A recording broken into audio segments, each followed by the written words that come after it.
आणखी एक महत्त्वाची बातमी, सुनेत्रा पवार यांनी विजय शिवतारे यांची भेट घेतलेली आहे। विजय शिवतारे यांच्या सासवडमधल्या घरी जाऊन त्यांनी भेट घेतली।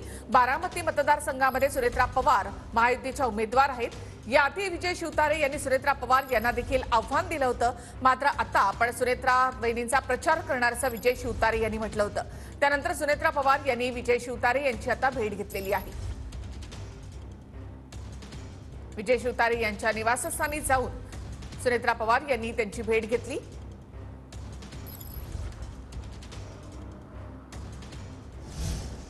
सुनेत्रा पवारांच्या प्रचारात पार्थ पवार पुन्हा एकदा सक्रिय झालेत। पार्थ पवारांच्या बारामती लोकसभा मतदारसंघातील गावांना भेटीगाठी वाढलेल्या आहेत। शिवसेना शिंदे गटाचे जिल्हा प्रमुख आणि राष्ट्रवादीचे कार्यकर्ते सुद्धा आता प्रचारामध्ये सहभागी झालेत। पार्थ पवार गेल्या काही दिवसांपासून या प्रचारापासून दूर होते, मात्र आता पुन्हा एकदा पार्थ पवार मतदारसंघामध्ये सक्रिय झाले आहेत।